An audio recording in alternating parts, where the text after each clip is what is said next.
जय जय श्री राधे कृष्ण। मित्रों, आपका मेरे YouTube चैनल हिंदी कहानी पर स्वागत है। आज मैं लेकर आया हूँ ठाकुर जी जैसा चाहते हैं वैसा ही होता है। ये कथा घर में सबको जरूर सुनाएं। कमल किशोर सोने और हीरे के जवाहरात बनाने और बेचने का काम करता था। उसकी दुकान से बने हुए गहने दूर दूर तक मशहूर थे।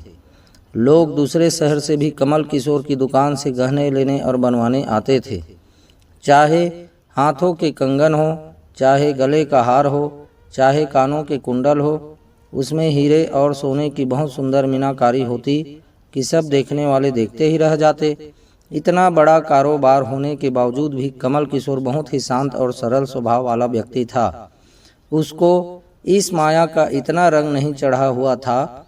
एक दिन उसका कोई मित्र उसकी दुकान पर आया, जो कि अपने पत्नी सहित वृंदावन धाम से होकर वापस आ रहा था।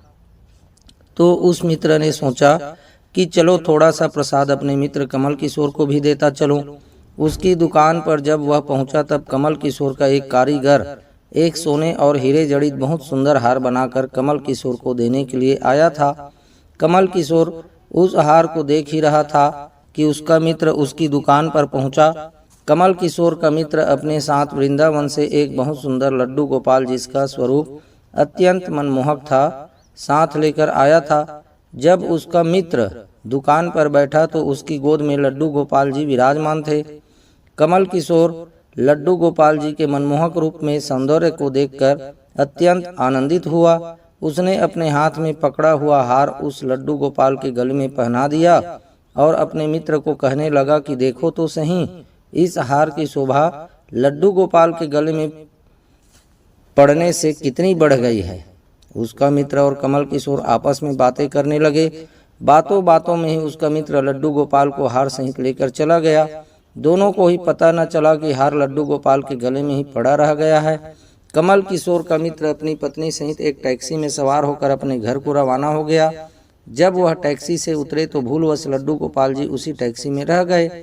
टैक्सी वाला एक गरीब आदमी था जिसका नाम बाबू था, जो कि दूसरे शहर से यहाँ अपने परिवार का पालन पोषण करने के लिए टैक्सी चलाता था और वह टैक्सी लेकर काफ़ी आगे निकल गया चुका था।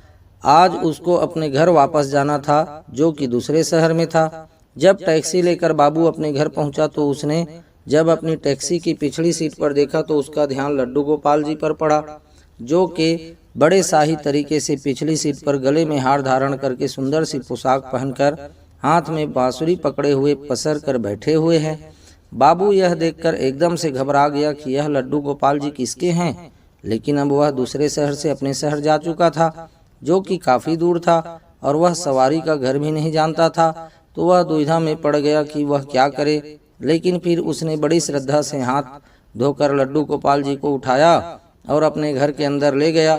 जैसे उसने घर के अंदर प्रवेश किया, उसकी पत्नी ने उसके हाथ में पकड़े लड्डू गोपाल जी को जब देखा तो इतनी सुंदर स्वरूप वाले लड्डू गोपाल जी को देखकर उसकी पत्नी ने झट से लड्डू गोपाल जी को अपने पति के हाथों से ले लिया। उसकी पत्नी, जिसकी 8 साल शादी को हो चुके थे, उसके अभी तक कोई संतान नहीं थी, लेकिन गोपाल जी को हाथ में लेते ही उसका वात्सल्य भाव जाग उठा। उसकी ममतामयी और करुणामयी आंखें झरझर बहने लगी। ममतावश और वात्सल्य भाव के कारण ठाकुर जी को गोद में उठाते ही उसको ऐसे लगा कि उसने किसी अपने ही बच्चे को गोद में उठाया है। उसके स्तनों से अपने आप दूध निकलने लगा। अपनी ऐसी दशा देखकर बाबू की पत्नी मालती बहुत हैरान हुए।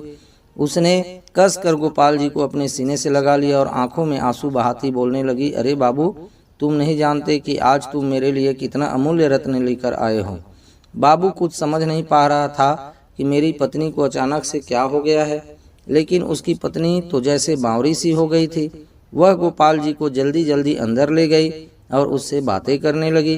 अरे लाला, इतनी दूर से आए हो, तुम्हें भूख लगी होगी। और उसने जल्दी जल्दी मधु और घी से बनी चूरी बनाकर और दूध गर्म करके ठाकुर जी को भोग लगाया। उधर कमल किशोर ने जब अपनी दुकान पर हार को ना देखा तो उसको याद आया कि हार तो ठाकुर जी के गले में ही रह गया है। तो उसने अपने मित्र को संदेशा भेजा। तो मित्र ने आगे से जवाब दिया, अरे मित्र, वह माखन चोर और चित चोर हार सहित खुद ही चोरी हो गया है। मैं तो खुद इतना परेशान हूँ। कमल किशोर अब थोड़ा सा परेशान हो गया कि इतना कीमती हार न जाने कहाँ चला गया। मुझे तो लाखों का नुकसान हो गया।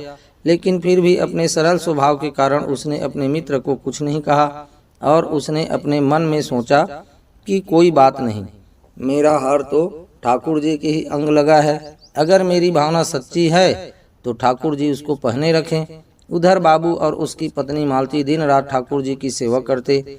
अब तो मालती और बाबू को लड्डू गोपाल जी अपने बेटे जैसे ही लगने लगे। लड्डू गोपाल जी की कृपा से अब मालती के घर एक बहुत ही सुंदर बेटी ने जन्म लिया। इन सब बातों का श्रेय वह लड्डू गोपाल जी को देते कि यह हमारा बेटा है और अब हमारी बेटी हुई है, अब हमारा परिवार पूरा हो गया।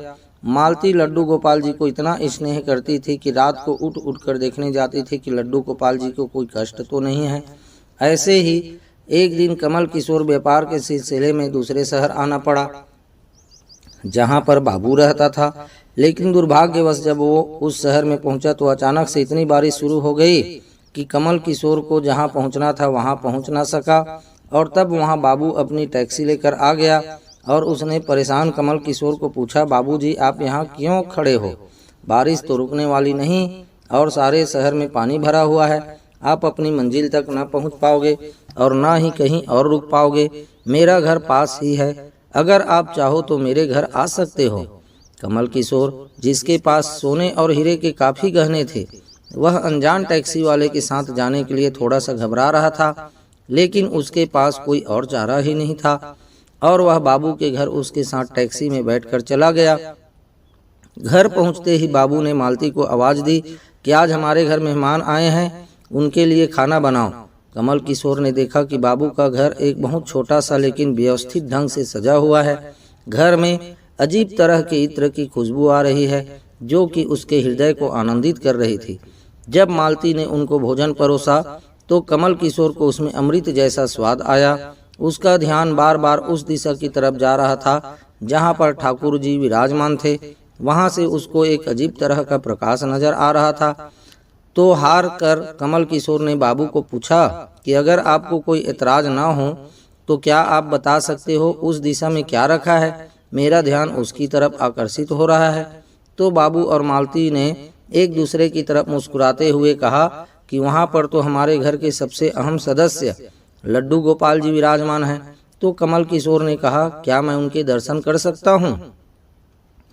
तो मालती ने उनको उस कोने में ले गई जहाँ पर लड्डू गोपाल जी विराजमान थे। कमल किशोर लड्डू गोपाल जी को और उनके गले में पड़े हार को देखकर एकदम से हैरान हो गया। यह तो वही लड्डू गोपाल है और यह वही हार है जो मैंने अपने मित्र के लड्डू गोपाल जी को डाला था। कमल किशोर ने बड़ी विनम्रता से पूछा कि यह गोपाल जी तुम कहाँ से ले आए? बाबू, जिसके मन में कोई छल कपट नहीं था, उसने कमल किशोर को सारी बात बता दी कि कैसे उसको सौभाग्य से गोपाल जी मिले और उनके हमारे घर आने से हमारा दुर्भाग्य सौभाग्य में बदल गया। तो कमल किशोर ने कहा, क्या तुम जानते हो कि जो हार ठाकुर जी के गले में पड़ा है उसकी कीमत क्या है? तो बाबू और मालती ने बड़ी विनम्रता से हाथ जोड़कर कहा कि जो चीज़ हमारे लड्डू गोपाल जी के अंग लग गई, हम उसका मूल्य नहीं जानना चाहते और हमारे लाला के सामने किसी चीज़ किसी हार का कोई मोल नहीं है। तो कमल किशोर एकदम से चुप हो गया और उसने मन में सोचा कि चलो अच्छा है, मेरा हार ठाकुर जी ने अपने अंग लगाया हुआ है। अगले दिन जब वह चलने को तैयार हुआ और बाबू उनको टैक्सी में लेकर उनके मंजिल तक पहुंचाने गया, जब कमल किशोर टैक्सी से उतरा और जाने लगा तभी बाबू ने उनको आवाज़ लगाई कि जरा रुको, यह आपका कोई सामान हमारी टैक्सी में रह गया है। लेकिन कमल किशोर ने कहा, मैंने तो वहाँ कुछ नहीं रखा। लेकिन बाबू ने कहा कि यह बैग तो आपका ही है। जब कमल किशोर ने उसको खोल कर देखा तो उसमें बहुत सारे पैसे थे। कमल किशोर एकदम से हक्का बक्का रह गया। यह तो इतने पैसे हैं कि जितनी की उस हार की कीमत है। उसकी आंखों में आंसू आ गए। जब तक मैंने निश्चल भाव से ठाकुर जी को वह हार धारण करवाया हुआ था तब तक उन्होंने पहने रखा। मैंने उनको पैसों का सुनाया तो उन्होंने मेरा अभिमान तोड़ने के लिए पैसे मुझे दे दिए हैं। वह ठाकुर जी से क्षमा मांगने लगा, लेकिन अब हो भी क्या सकता था। कथा सार मित्रों, इसलिए हमारे अंदर ऐसे भाव होने चाहिए कि उसमें अहंकार न होकर विनम्रता होनी चाहिए और ठाकुर जी जैसा चाहते हैं वैसा ही होता है। हम तो निमित्त मात्र है। कौन ठाकुर जी को वृंदावन से लाया और किसके घर आकर वह विराजमान हुए, यह सब ठाकुर जी की लीला है। जिसके घर रहना है, जिसके घर सेवा लेनी है, यह सभी जानते हैं। हम लोग तो निमित्त मात्र है, बस हमारे भाव शुद्ध होने चाहिए। ठाकुर जी तो बड़े बड़े पकवान नहीं बल्कि भाव से खिलाई छोटी से छोटी चीज़ को भी ग्रहण कर लेते हैं। मित्रों, यदि आपको यह सुंदर कथा अच्छी लगी तो लाइक और शेयर अवश्य करें। साथ ही साथ इसी प्रकार की सुंदर कथा कहानियों के लिए आप मेरे YouTube चैनल हिंदी कहानी को सब्सक्राइब करें। जय जय श्री राधे कृष्ण।